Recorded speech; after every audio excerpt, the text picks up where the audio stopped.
डोडो TV.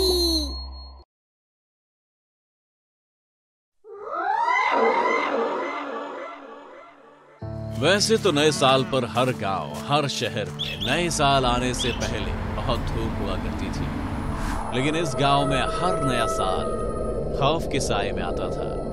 हर नए साल यहाँ के लोग जैसे तैसे अपनी जान बचाने की कोशिश करते हैं, क्योंकि यहाँ नए साल पर रहता है एक चुड़ैल का डर। वो डर जो सालों से लोगों को नया साल मनाने नहीं दे रहा, क्योंकि वो चुड़ैल ऐसा ही चाहती है।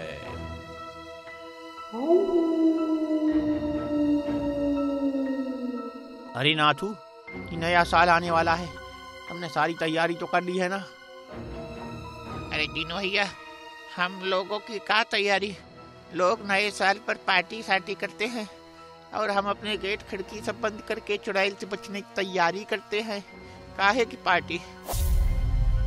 हाँ, अब वो जो भी हो, तैयारी तो करनी ही पड़ेगी। और अपने घर के बाहर वो कागज पर नया साल मनाना लिखा है, लिप कर चिपका लेना, वरना परेशान हो जाएगी। हाँ भैया, ये तो जानते ही हैं हम। पता नहीं कभी इस मुश्किल से निकल पाएंगे कि नहीं। अरे अब तो मुझे इस मुश्किल से निकलने की कोई उम्मीद ही नहीं रही भैया।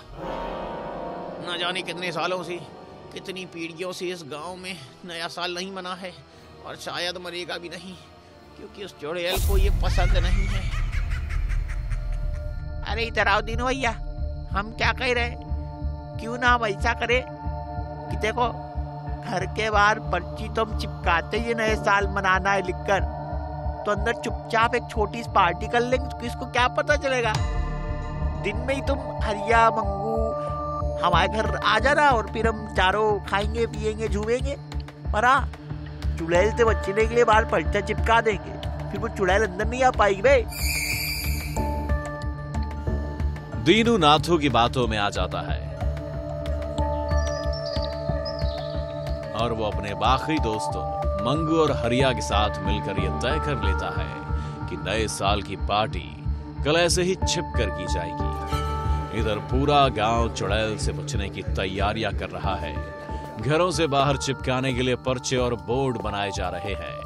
लोग एक दूसरे को बाहर न निकलने की सलाह दे रहे हैं, और जो लोग अकेले रहते हैं वो डर के मारे अपने पड़ोसियों के घर में रहने जा रहे हैं। सबके मन में बस यही है कि किस तरह से साल की आखिरी रात और नए साल का पहला दिन निकल जाए। इधर शाम ढलने से पहले हरिया, मंगू और दीनू नाथू के घर जाने के लिए निकल जाते हैं।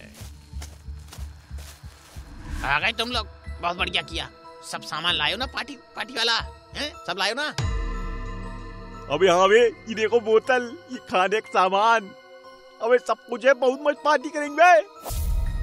हाँ, तुम लोग अंदर आ जाओ। चलो बाहर ये बोर्ड लगा देते हैं कि नया साल मनाना मना है। इस साल तो उस चुड़ैल को बेवकूफ बना के ही रहेंगे, सही बता रहा हूँ। हाँ हाँ, पर जरा हल्के बोलो, कहीं चुड़ैल ने सुन लिया तो। वो लोग बोर्ड लगाकर हंसते हुए अंदर चले जाते हैं।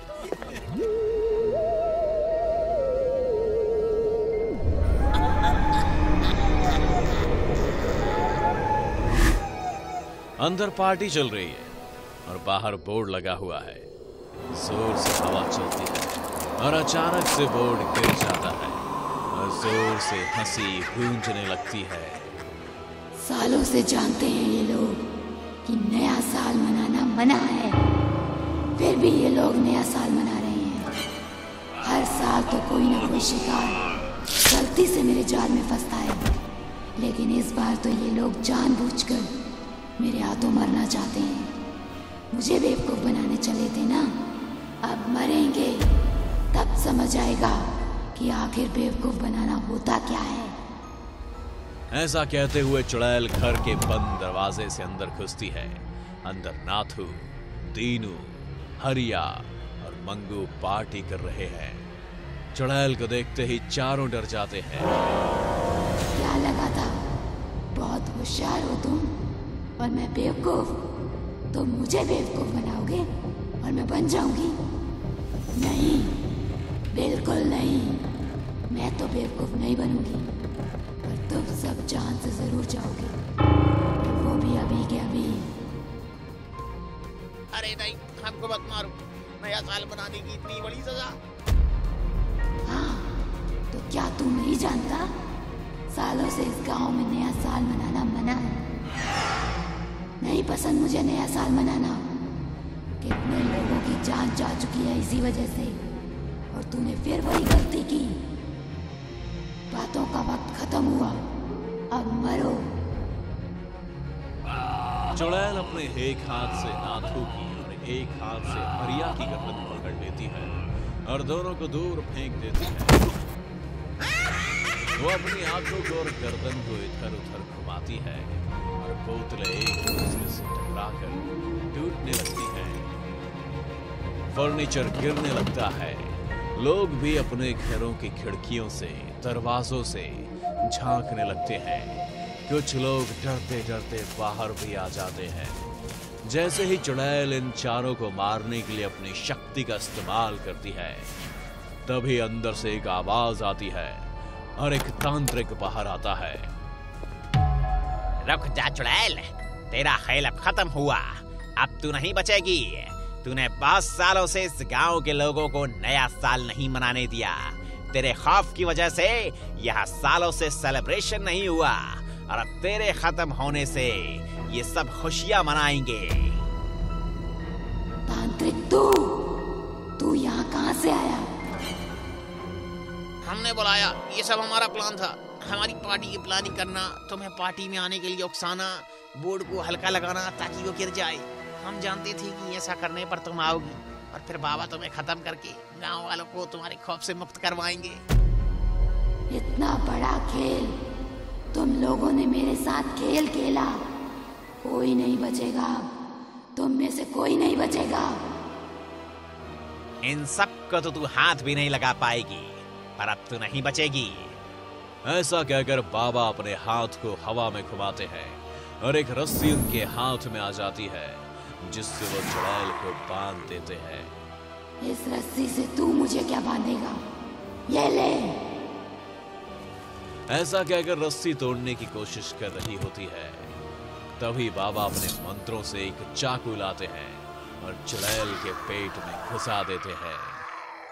चुड़ैल मर जाती है और गांव वाले ये सुनकर खुश हो जाते हैं। अगले दिन नए साल पर इस बार पूरे गांव में जश्न का माहौल है और घरों के बाहर नया साल मनाना मना है की जगह हैप्पी न्यू ईयर के बोर्ड लगे हैं। रामदीन काका के पास धन दौलत की कमी नहीं थी। वो अपना नया घर बनवा रहे थे। घर की नींव की खुदाई के समय ही उस जमीन में कुछ हड्डियां दिख गई। ये हड्डियां मिलना ठीक नहीं है बाबू। अरे कुछ नहीं होता, मैं ऐसी बातें नहीं मानता है। सुनो जी, रहने दो। मेरी मानो तो ये जमीन बेचकर दूसरी जगह जमीन ले लो। अरे दिमाग खराब है, इतने मौके की जमीन बेच दूं? हैं? कुछ गांव वालों को जैसी इस बात की खबर हुई, सब भागे हुए आए। सुखदेव काका जो गांव के सरपंच थे, उन्होंने भी कहा कि कुसुम ठीक कह रही है। अरे औरतन की चले से कोई काम ना होए। घर बनना शुरू हो गया। तभी एक दिन मिस्त्री के सिर पर ईंट लग जाने से वो बेहोश हो गया। थोड़ा होश में आया तो बोला, मुझे क्या मालूम था कि वो हड्डियां ही मेरा खाल बनेगी। बापू, सब लोग मना कर रहे हैं, तो मान क्यों नहीं लेते? अबे तू भी इनकी बातों में आ गया। जल्दी इसको गाड़ी में बिठाओ और अस्पताल लेके जाओ। रामदीन ने किसी की नहीं सुनी। अपने अड़ियल और कंजूस स्वभाव के लिए वो पहले से ही बड़ा बदनाम था।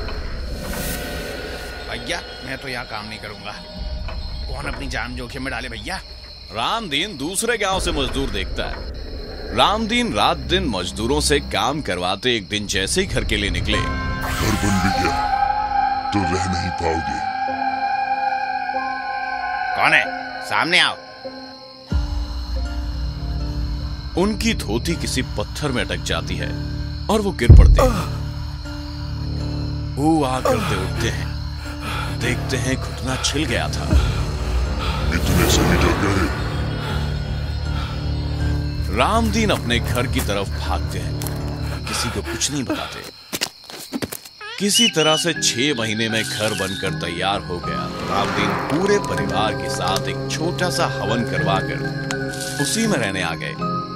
ना कोई भोज ना भात। रात में वो बरामदे में चारपाई डालकर लेट गए। आधी रात बीती थी। कौन है? कौन है? मेरी गर्दन छोड़ दो। क्या चाहिए तुम्हें? मेरी चारपाई कहाँ घसीट रहे हो? अरे मैं गिरा, कोई मुझे बचाओ। तुमने जमीन पर घर बनवाया ही क्यों? ये जमीन मेरी है। अरे कौन हो तुम? मैंने दिलावर को इस जमीन के पूरे 2 लाख रुपए दिए थे। उसने तो कहा था कि ये जमीन उसी की है। मैं इस जमीन पर किसी को नहीं रहने दूंगा। इस घर को छोड़ दो। अरे कोई है, मुझे बचाओ। वीरू को बुलाओ, उससे कह दो कि मेरी चारपाई अंदर डाल दे। यहाँ लगता है कोई भूत प्रेत है। क्या कहा? भूत? कहाँ है भूत? मुझे तो कुछ दिखाई नहीं पड़ रहा है। जब मना किया तो सुना नहीं, अब भुगतो। वीरू, वीरू, जल्दी आओ। क्या हुआ बापू? लगता है कि अगर भूता है, कोई मेरा गला दबा रहा था। मेरी आंखें खुली, वहाँ कोई नहीं था। एक बार चेतावनी दे रहा था, ये जमीन मेरी है, इसे छोड़ दो। मेरी चारपाई भी घसीट रहा था। बापू, मैं आपके साथ यहीं सो जाता हूँ। आप आराम से सो जाओ। कुसुम, तुम भी यहीं सो जाओ ना। सब सो गए। थोड़ी देर बाद ही सवेरा हो गया। अरे मेरी गर्दन छोड़ दो। मैंने तुम्हारा क्या बिगाड़ा है? सुबह तो होने दो, कुछ सोचने का समय तो दे दो भाई। ये हुई ना बात। मैं तुम्हें सिर्फ 2 दिन का समय देता हूँ। उसके बाद तुम्हें मुझसे कोई नहीं बचा पाएगा। अरे तुम मेरी गर्दन छोड़ो, मेरी सांस अटक रही है। क्या हुआ बापू? वीरू, जरा जाकर बैद जी को बुला कर लाओ। और कुसुम, तुम यहीं बैठो, मुझे अकेले मत छोड़ो।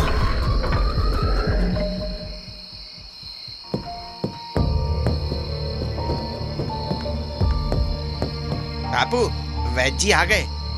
क्या हुआ भाई? अभी कल ही तो तुमसे मुलाकात हुई थी, अचानक तुम्हें क्या हो गया? अरे मुझे बड़ी कमजोरी लग रही है, कुछ भी करने की इच्छा नहीं हो रही। कोई दवा दे दीजिए। इस पर्ची में मैंने सब कुछ लिख दिया है। ओहो, अब समझा। वीरू, मेरे साथ चलो, मैं तुम्हें दवा दे दूंगा। वीरू और वैद जी गांव से बाहर आ जाते हैं। वीरू, तुम्हारे बापू को इस नए घर में रहने वाले भूत ने जकड़ रखा है। इसका इलाज सिर्फ चंदन नगर के भगत जी सर्वेश्वर दयाल के पास ही है। दूर दूर से लोग उनके पास आते हैं। तुम अभी जाओ और उनको किसी तरह बुला कर लेके आओ। घर में किसी से इस बात की चर्चा नहीं करना, वरना भूत उनको भी डराएगा। हाँ, एक बात का ध्यान रखना, उन्हें अकेले मत छोड़ना। वो भूत अकेले उन पर हावी हो रहा है। ये पर्ची भगत जी को दे देना। जाओ। बापू, ये दवा खा लो। माँ, मुझे अभी चंदन नगर जाना है, वहां से आने में देर हो जाएगी। वीरू अपनी गाड़ी स्टार्ट करते हुए। माँ, तुम बापू के पास ही बैठना, हाँ, और कहीं मत जाना। वीरू, सब ठीक है ना? हाँ माँ, सब ठीक है, बस उनको अकेले मत छोड़ना। वीरू को चंदन नगर में भगत जी के घर पहुंचते पहुंचते दोपहर हो गई। वो दरवाजा खटखटाता है। कौन है भाई? दरवाजा खुला ही है, आ जाओ। कहां से आए हो और क्या चाहिए? वीरू वैद जी की दी हुई पर्ची को पकड़ाते हुए। मेरे पिता का नाम रामदीन है, मैं केशव नगर से आया हूँ। आपका बहुत नाम सुना है। मेरे बापू रात से ही भूत भूत चिल्ला रहे हैं। डर के बारे ठीक से कुछ बताते भी नहीं। वैद जी ने कहा आप ही कुछ कर सकते हैं।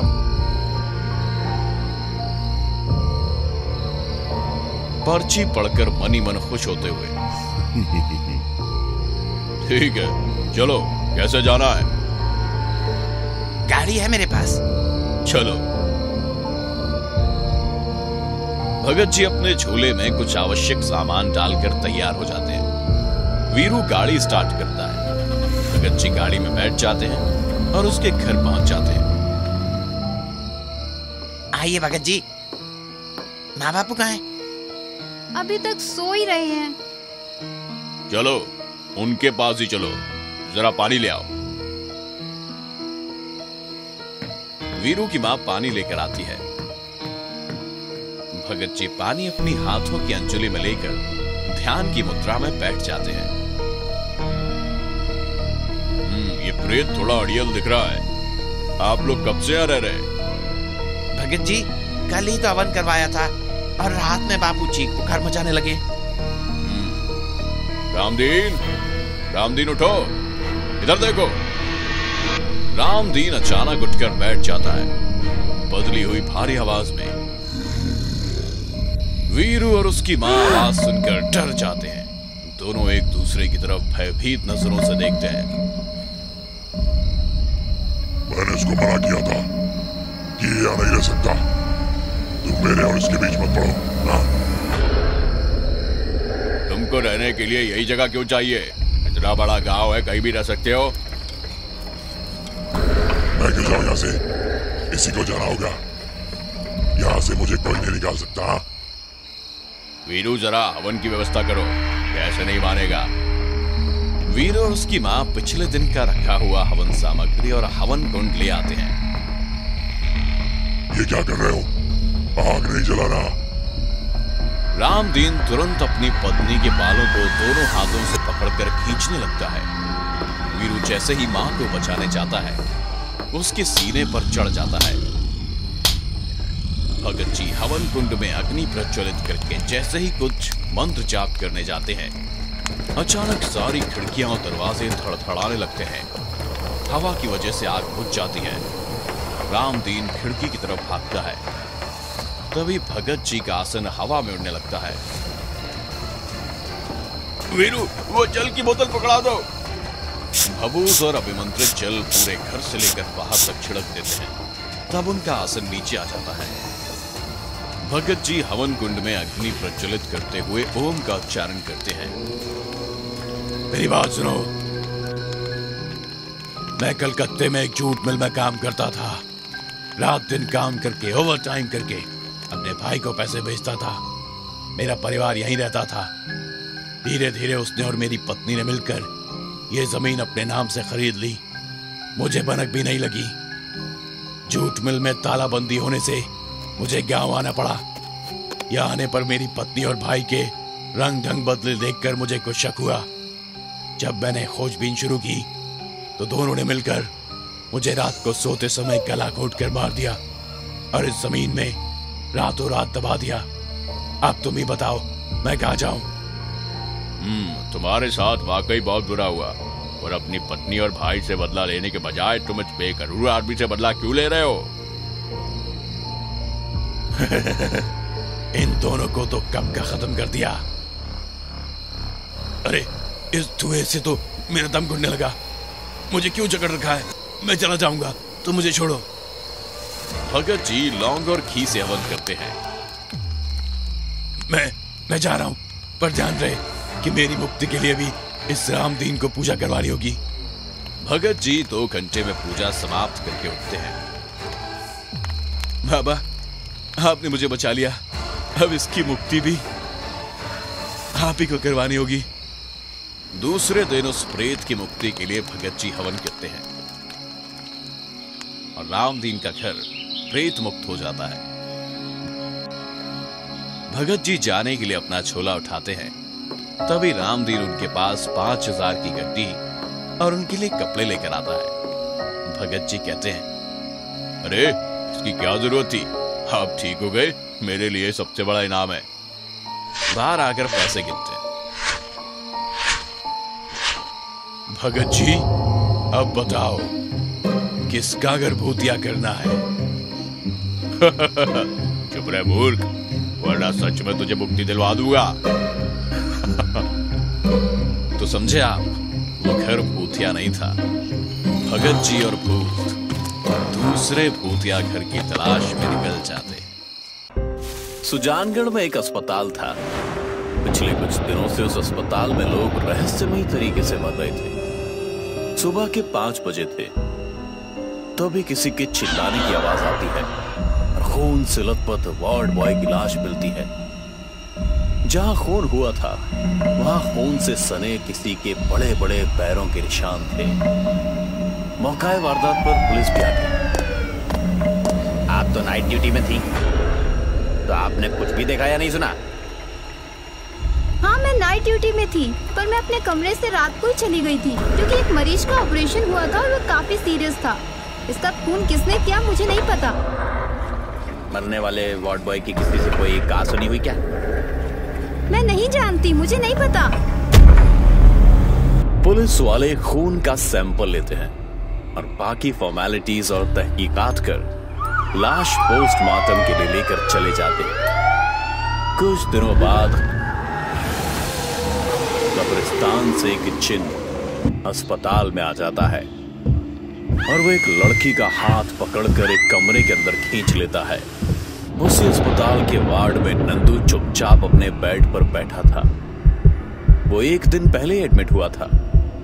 अचानक कहीं से जोर से आवाजें आने लगी। नंदू उठकर दूसरे बेड के मरीज राघव के पास गया। वो भी डर के मारे बैठा हुआ था। आपको कुछ पता है इतनी अजीब घुटी घुटी सी आवाजें कहां से आ रही हैं? मैं तो उस दिन के मर्डर के बाद से सो भी नहीं पा रहा हूँ। उस दिन भी ऐसी आवाजें आ रही थी जैसे कोई तड़प रहा हो। आपने नर्स को नहीं बताया? बताया था, पर सिस्टर जूलिया ने कुछ नहीं किया। मैं जाकर नर्स के कमरे में देखता हूँ। वो जैसे ही नर्स जूलिया के कमरे में जाता है, तभी वहां एक खौफनाक दृश्य देखकर डर जाता है।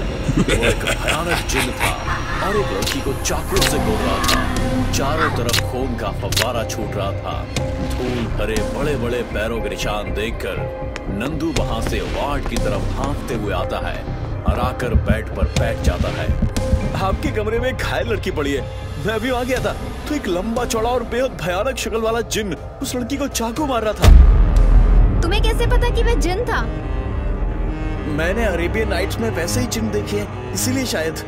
ओह गॉड, ये क्या हो रहा है हमारे अस्पताल में? नर्स जूलिया तुरंत अस्पताल वाले कमरों को खबर करती है। जब तक अस्पताल वाले पहुंचते हैं तब तक लड़की सिर्फ कब्रिस्तान वाला जिन्न कहकर लुढ़क जाती है। पुलिस आकर फिर छानबीन करती है। नंदू चुपचाप अपने बिस्तर में मुंह ढककर सो जाता है। ये कब्रिस्तान वाले जिन्न का क्या चक्कर है? सब चुपचाप खड़े रहते हैं। कोई कुछ नहीं जानता सिवाय नंदू के। पूछताछ करके पुलिस वाले चले जाते हैं। सिस्टर, मेरी तो जान निकल रही है डर के मारे। आप किसी से मत कहना कि मैंने किसी को देखा है। मैं इन चक्करों में नहीं फंसना चाहता। नहीं, आप डरिए नहीं, आपकी तबीयत खराब हो जाएगी। मैं कुछ करती हूँ। वो दरवाजा बंद कर देती है, परंतु तभी किसी के भारी कदमों के उस वार्ड में आने की आहट से सभी कांपने लगते हैं। वो आहट दरवाजे तक आती है, परंतु फिर वापस जाने की आवाज सुनाई पड़ती है।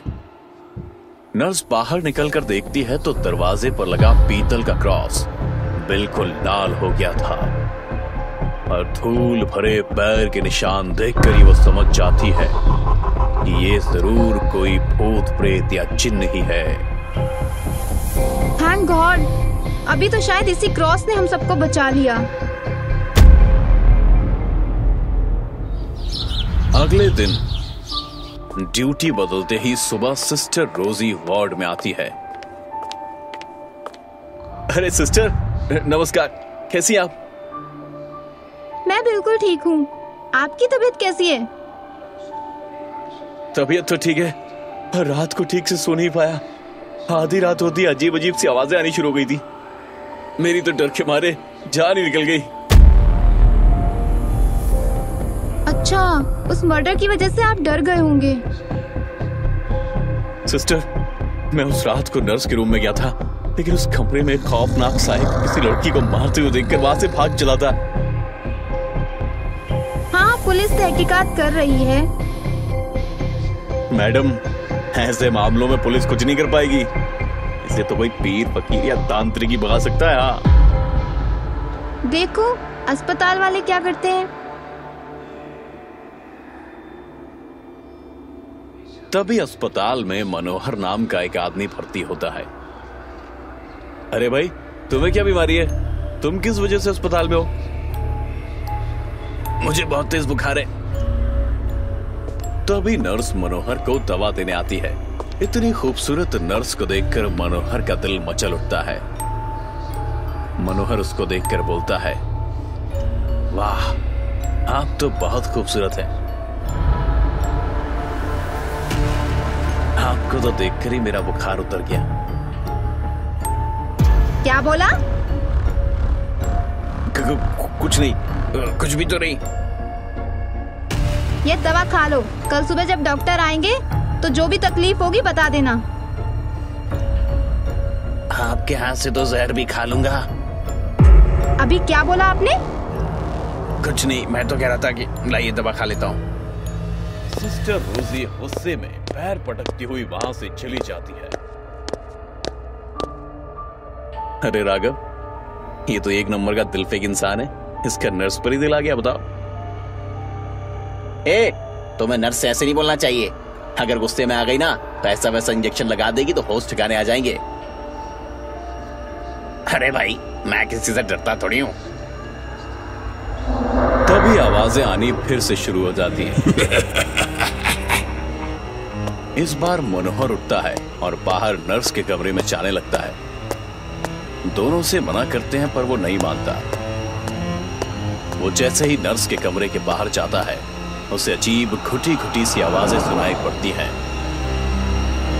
वो दरवाजा खोलकर झांकता है। तभी दो मजबूत हाथ उसे अंदर खींच लेते हैं।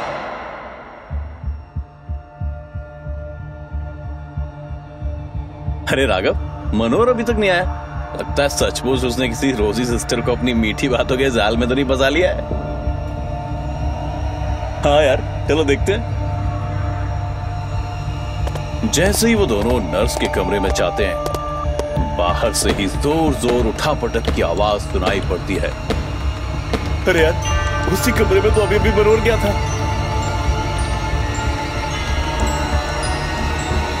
दोनों खिड़की से झांक कर देखते हैं। वही जिन्न मनोहर को चाकुओं से गोद रहा था। चारों तरफ खून का फव्वारा छूट रहा था। मनोहर जमीन पर बड़ा तड़प रहा था। अरे बाप रे, बचाओ, ये अस्पताल तो भूतिया है। मनोहर को मार डाला, अब वो किसी को नहीं छोड़ेगा। दोनों अस्पताल से निकलकर भागते हैं। अरे तुम दोनों कहाँ भागे जा रहे हो? अस्पताल का बिल कौन चुकाएगा? तुम भी हमारे पीछे आओ। नर्स के कमरे में जिन्न है। उसने आज एक नए भर्ती हुए मरीज का खून कर दिया है। क्या? रुको, मैं भी चलता हूँ। गार्ड भी उनके पीछे हो लेता है। वे तीनों रात के अंधेरे में भागते भागते खाली पड़े मकान में, जो कि अभी पूरा नहीं बना था, उसी में घुस जाते हैं और दरवाजा बंद कर लेते हैं। तभी उन्हें भारी कदमों की आहट सुनाई देती है। अरे बाप रे, लगता है वो सूंघता हुआ यहाँ तक आ गया। लगता है वो आ गया। हाँ भाई, कोई आवाज नहीं करना। तभी दरवाजे पर उसके भारी कदमों की आहट सुनाई पड़ती है। आज तो मैं तुम सबको नहीं छोड़ूंगा। तुम लोगों ने मुझे देख लिया है और तुमने शोर मचाया था ना। तीनों एक दूसरे से चिपक कर बैठ जाते हैं। तभी भड़ाक से दरवाजा खुलने की आवाज आते ही नंदू चौकन्ना हो जाता है। जैसे ही वो कमरे में घुसता है, तीनों उस पर हमला कर देते हैं। खूब गुत्थम गुत्था होती है। तीनों के एक साथ हमला करने पर घबराकर वो भागने लगता है। तभी नंदू के गले में पड़ी ताबीज उस जिन्न से टकरा जाती है। परंतु तभी सब आश्चर्यचकित हो जाते हैं। जिन्न उस ताबीज के छूते ही ऐसे छिटकता है जैसे उसे करंट लग गया हो। हैं? ये क्या हुआ? तुम अपने गले से ये धागा निकाल के फेंक दो। कौन सा? ये ताबीज? नहीं, मैं तो इसको नहीं निकाल सकता। तो मेरी माँ ने मुझे बचनाया था। नंदू, अभी भी पकड़ लो। झट से तीनों एक दूसरे का हाथ थाम लेते हैं। तब तक ये ताबीज निकालकर उस जिन्न के ऊपर फेंक दो। नंदू बड़ी सावधानी से ताबीज निकालकर उसके ऊपर फेंक देता है। अचानक, ये क्या किया तुमने? मेरी सारी शक्तियां खत्म कर दी। मेरे बाबा, मुझे माफ करना। नंदू उसको शिथिल होते हुए देखकर तावीज उसके ऊपर रख देता है। तीनों बाहर निकलकर तुरंत लकड़ियां इकट्ठा करते हैं और आग जलाकर उस शिथिल पड़े चिन्ह को उसी में झोंक देते हैं। रात का अंधेरा खत्म होने वाला था। वो थू कर उसमें जलकर खाक हो जाता है। देखते ही देखते वो चिन्ह आग में झुलसने लगता है। नंदू भाई, आज तुम्हारी इस ताबीज ने हमारी सबकी जान बचा ली। हाँ भाई, ये जिन्न पिछले हफ्ते 3 खून कर चुका है। चलो जल्दी से अस्पताल, नहीं तो मुझे नौकरी से निकाल देंगे। अब जान बच गई है तो रोटी भी तो कमानी पड़ेगी ना। बेकार में उस बेचारे मनोहर को अपनी जान गंवानी पड़ी। कब्रिस्तान वाले जिन्न से अब अस्पताल वालों को छुटकारा मिल जाता है।